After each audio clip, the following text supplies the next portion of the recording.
Atoms का मास तो आप नहीं निकाल सकते, एक नॉन वॉल्यूम के तो गैस का मास निकाल सकते ना।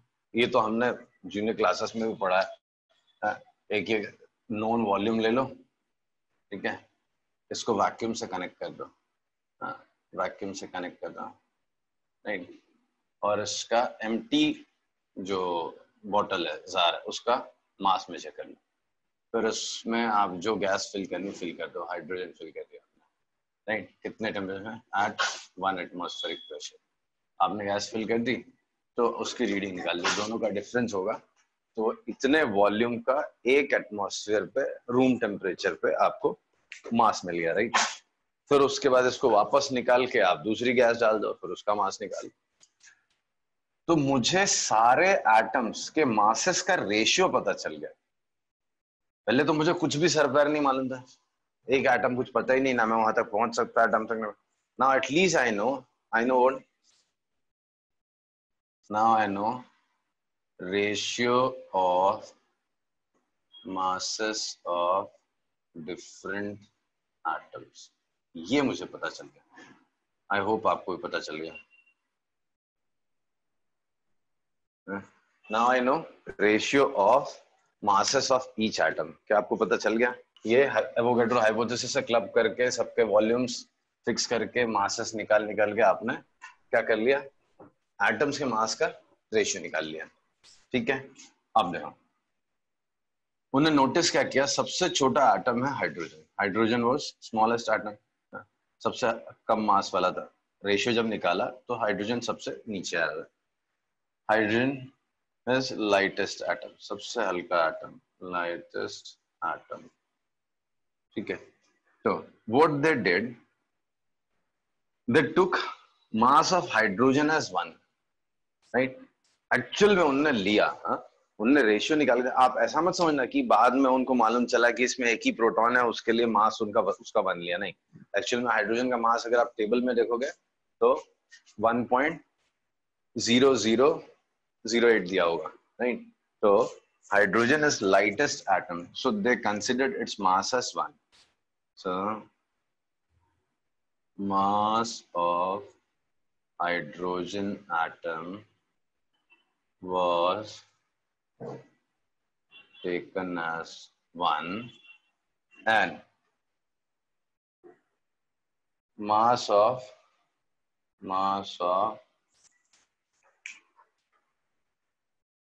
every other atom, बाकी जितने भी एटम है ना उनका मास कैसे ले लिया, mass of every other atom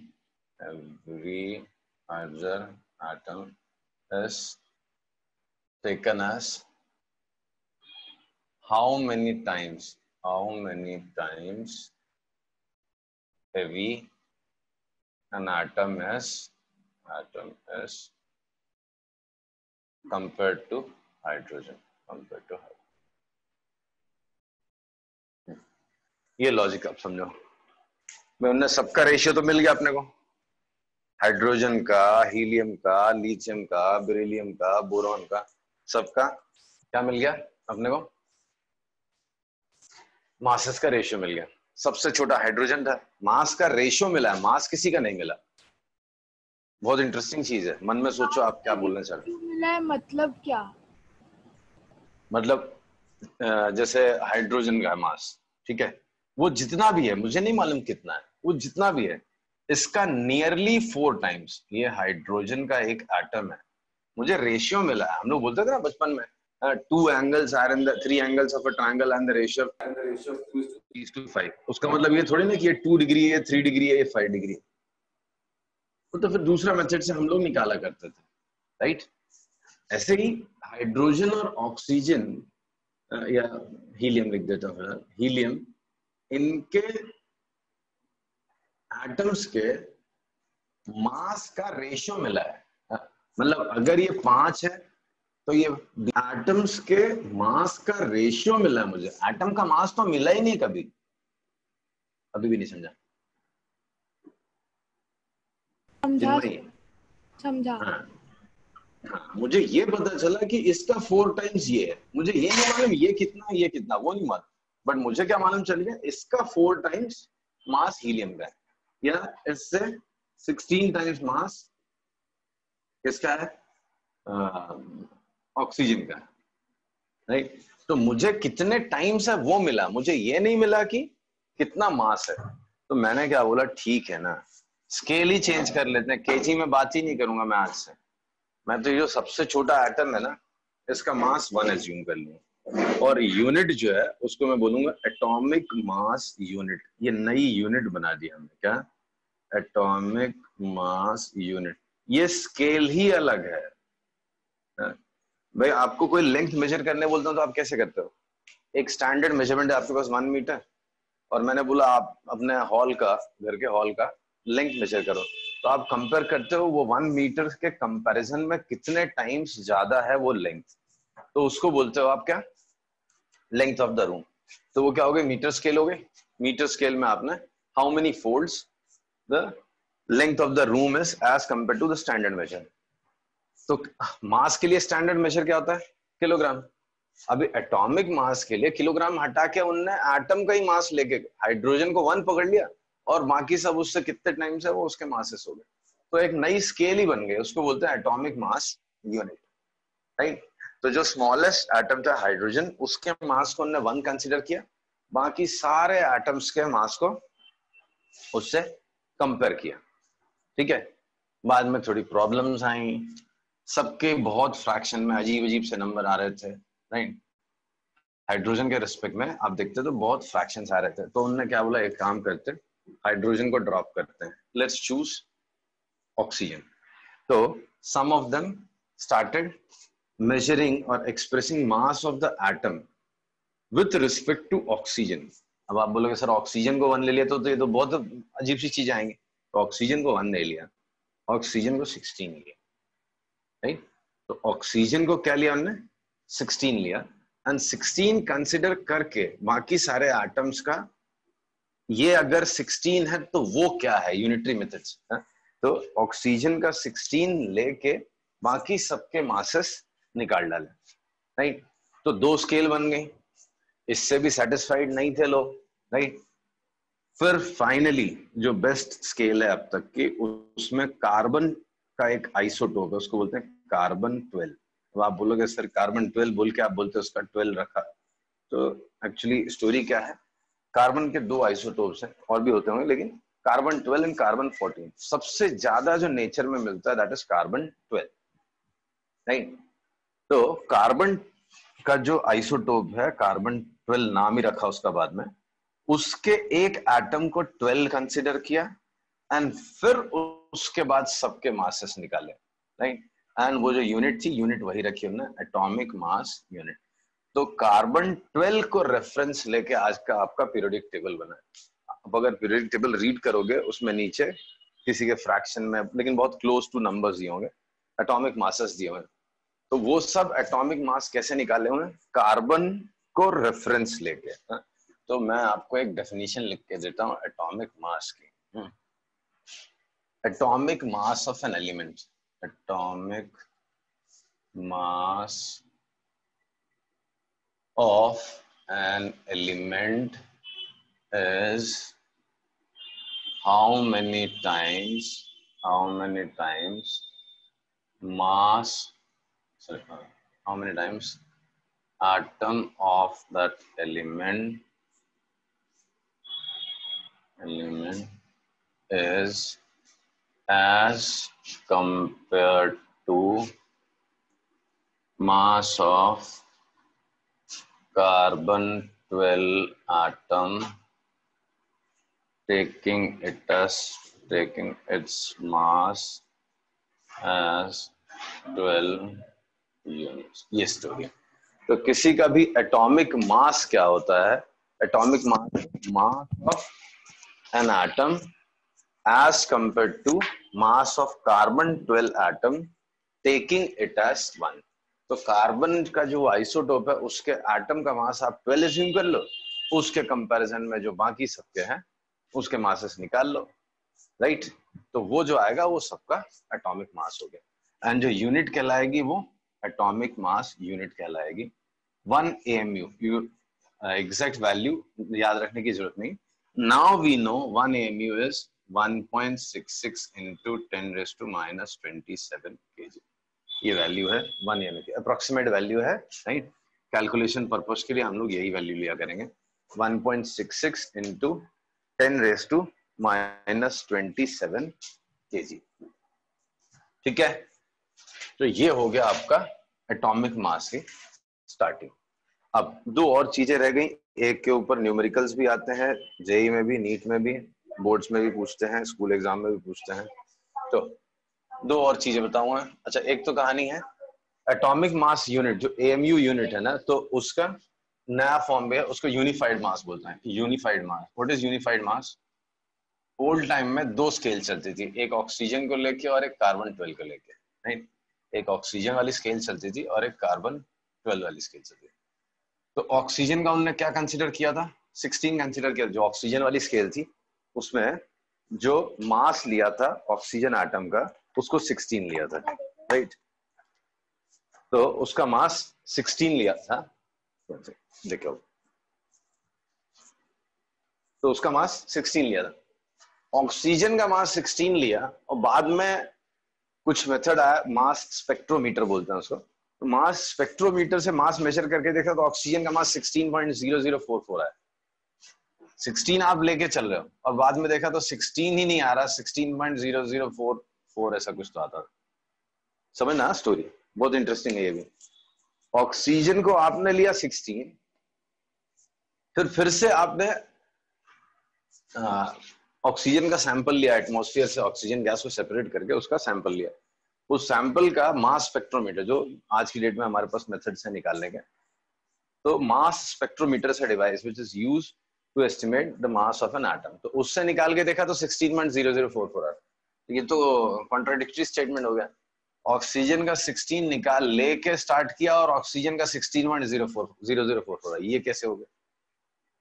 तो ये तो गलत हो गया ना।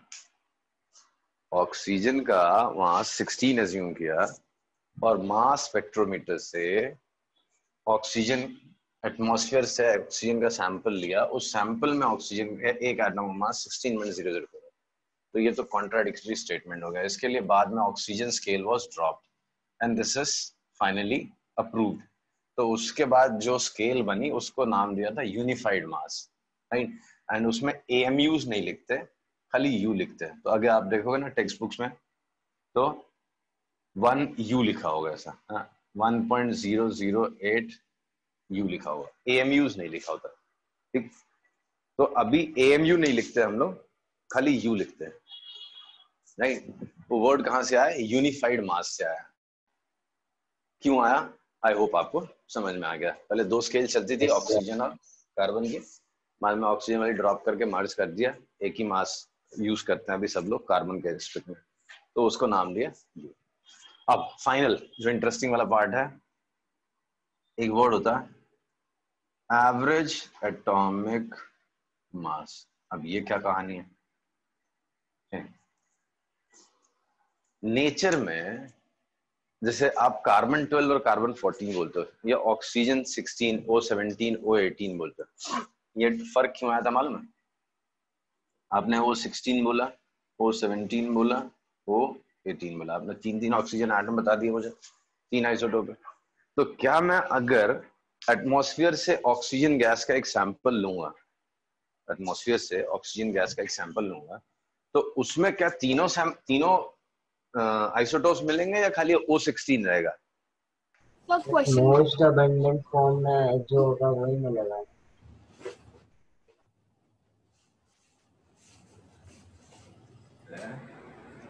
ऑक्सीजन के 3 आइसोटोप्स आपको बताया मैंने, कौन सा? O16, O17, O18, right. एक का एटॉमिक मास 16 है, एक का 17 है, एक का 18 है। मैं क्या बोल रहा हूं आपको, ये जो एटमॉस्फेयर से ऑक्सीजन गैस का सैंपल लाओगे उसमें सिर्फ O16 होगा या तीनों रहेंगे? ये क्वेश्चन था। तीनों में से कुछ भी हो सकता है ना सर? हाँ, तो तीनों में से कुछ भी हो सकता है is not a good statement. तीनों ही होंगे बट एक प्रपोर्शन में होता है, राइट। ये भी होगा, ये भी होगा, ये भी होगा, तीनों मिक्स होंगे। तो फिर ऑक्सीजन जो मैं एटमॉस्फेयर से ले रहा हूं उसमें जो ऑक्सीजन एटम्स है उनका मास क्या लूं, 16 लूं, 17 लूं, 18 लूं? उसका आंसर क्या है, नेचर में परसेंटेज अबंडेंस होती है, ये वर्ड एक है परसेंटेज अबंडेंस। ये इंपॉर्टेंट टर्म है, इस पे क्वेश्चंस आते हैं, जेई में भी आते हैं, नीट में भी आते हैं। Percentage abundance of isotope in nature. तो जो भी आइसोटोप्स होते हैं वो नेचर में एक प्रोपोर्शन में प्रेजेंट होते हैं। आप एक ऑक्सीजन का सैंपल उठाओगे नेचर से तो उसमें O16, O17, O18 एक डेफिनेट प्रोपोर्शन होगा, राइट? तो क्या करते हैं हम लोग, एक वर्ड बना हमने, एवरेज एटॉमिक मास। तो average atomic mass is weighted average, arithmetic mean नहीं है, वेटेड एवरेज या वेटेड मीन बोलते हैं एक्चुअली, मैथमेटिकल टर्म जो होता है, weighted mean of mass of each isotope with percentage abundance in nature as weightage of mass of particular isotope। इसका मतलब आपको नहीं समझा होगा, मैं समझाता हूँ, ठीक है? क्या इसका मतलब क्या है? एवरेज एटॉमिक मास, ये इंपॉर्टेंट वर्ड है, बार बार बोल रहा हूँ मैं, स्कूल एग्जाम में देखना बहुत कॉमन है, क्वेश्चन पूछ रहे। एवरेज एटॉमिक मास क्या होगा, मेरे पास बहुत सारे आइसोटोप्स हैं, ठीक है? एक जैसे ऑक्सीजन है, उसके 3 आइसोटोप है, 16, 17, 18। तो ऐसे मेरे पास एक एलिमेंट है जिसके 4, 5, 6 आइसोटोप्स हैं, एंड सबका परसेंटेज अबंडेंस क्या है, P1, P2, P3 to Pi, and इसका मास A1, A2, A3 up to Pi upon 100। This is average atomic mass। समझाने की बात क्या है यहाँ पे, जैसे 3 ऑक्सीजन एटम्स है, एक 16 मास वाला, एक 17, एक 18। कई बच्चे ये सोच लेते हैं कि इसका अरिथमेटिक मीन लेना, अरिथमेटिक मीन नहीं लेना है, 16 + 17 + 18/3 नहीं करना, पता तो करो कितना परसेंटेज है। पता चला सैंपल में 99.99% ये है और बचा हुआ 0.005 ये, 0.005 ये, एक बात कह रहा हूँ, तो तीनों मिला के 100%। तो पता चला आपने इसका अरिथमेटिक मीन ले लिया और उसके हिसाब से सोच रहे हो कि वजन ज्यादा आना चाहिए था और रियलिटी में कम आ रहा है, तो एक्चुअली आप गलत हो। What you are supposed to do is you have to take weighted mean, जो परसेंटेज अबंडेंस है उसको वेट में कंसिडर, वेट को जो वेटेज है वो उसका परसेंटेज अबंडेंस हो जाएगा, and atomic masses of isotopes हैं A1, A2, A3, A4 and so on. तो P1, A1, P2, A2, तो A1, A2, A3 क्या है, A1, A2, A3 ये क्या हो गया, मासेस ऑफ डिफरेंट आइसोटोप्स, ये हो गया, एंड P1, P2, P3 क्या हो गया, परसेंटेज ऑफ परसेंटेज abundance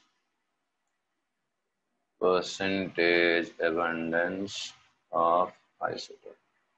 ये होती कहानी, क्या ये मासेस हैं डिफरेंट आइसोटोप्स के और ये उनके परसेंटेज अबंडेंस है। हाँ, आई एम श्योर कई लोगों को नहीं समझ में आया होगा, एक एग्जांपल सिंपल सा लिख के दिखाता हूँ।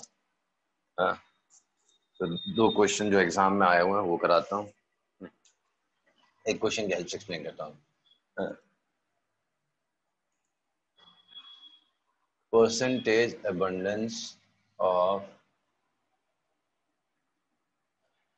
chlorine 35 and chlorine 37 in nature is 75% and 25%। Approximate है, ये भी एग्जैक्ट नहीं, अप्रोक्सीमेटली।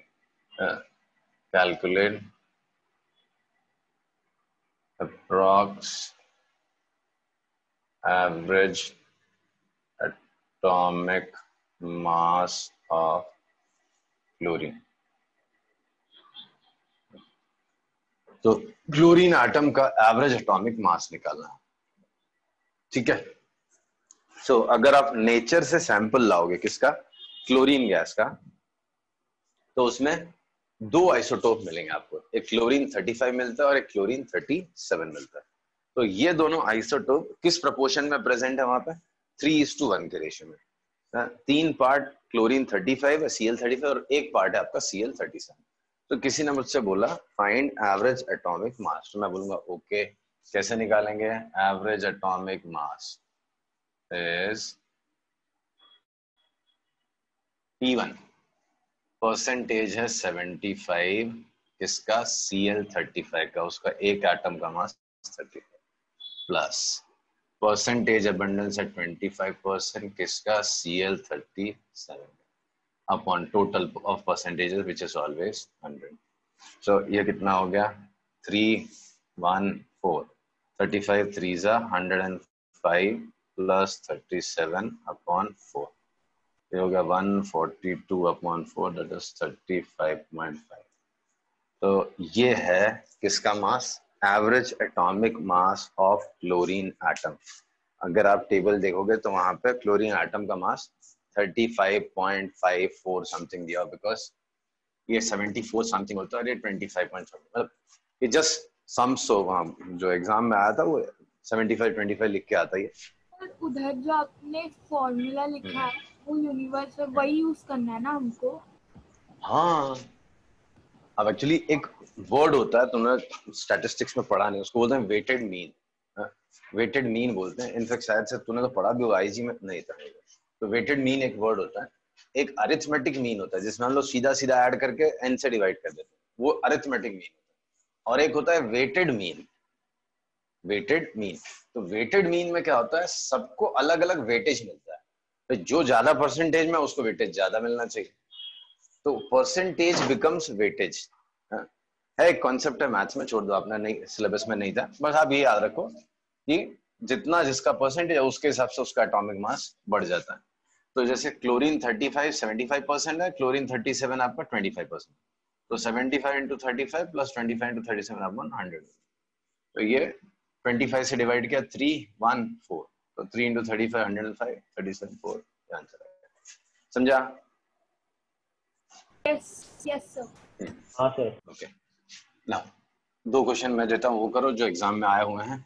एक बोरॉन का क्वेश्चन आया हुआ था और एक हाइपोथेटिकल एलिमेंट ले रखा था हमने। ये है average atomic mass of boron 10 and boron 11, boron 10 and boron 11 was found to be 10.8. Calculate percentage abundance of two isotopes. Abundance of two isotopes. अगर नहीं समझ में आया तो प्लीज 6 बार पूछना, 8 बार पूछना, लेकिन स्किप मत करने देना। स्किप कर दोगे तो फिर कोई फायदा नहीं। हाँ? 2.26। नहीं बेटा, परसेंटेज अबंडेंस निकाल लेना। किसका बता रहे हो, B10 का? B10 का अबंडेंस कितना होगा, कितना परसेंटेज सैंपल में बोरोन 10 होगा, वो बताना आपको। सर ये निकालेंगे कैसे, इसमें तो वो इंडिविजुअल आइसोटोप का मास भी नहीं दिया। लो, बोरॉन 10 बोरॉन 11 है, तो 10 और 11 होगा ना आइसोटोप्स का मास। अरे यहाँ पे तो मास नंबर लिखते ना, तो वो बोरॉन 10 है, बोरॉन। हाँ, तो नहीं है दे। ना? अच्छा, ओके, चलो दो ही है। एज्यूम कर लो बोरॉन 10 का परसेंटेज P है, तो बोरॉन 11 का कितना हो जाएगा, 100 minus P। So average atomic mass which is actually 10.8 which is found to be 10.8 कैसे निकला होगा, 10 into P plus 100 minus P into 11 upon 100 ऐसे निकला होगा। इसको चलिए 1080 is 10P plus 1100 minus 11P, तो इधर आ गया प्लस P, उधर गया 20। तो बोरॉन 10 का जो परसेंटेज है वो 20% है, एंड बचा बोरॉन 11 का 80%। ये इतना सिंपल क्वेश्चन है, समझा? हाँ सर। सॉरी। Yes sir. हाँ सर। ओके ओके, चलो आई स्टॉप हियर। हाँ, नेक्स्ट क्लास में करेंगे इसको आगे।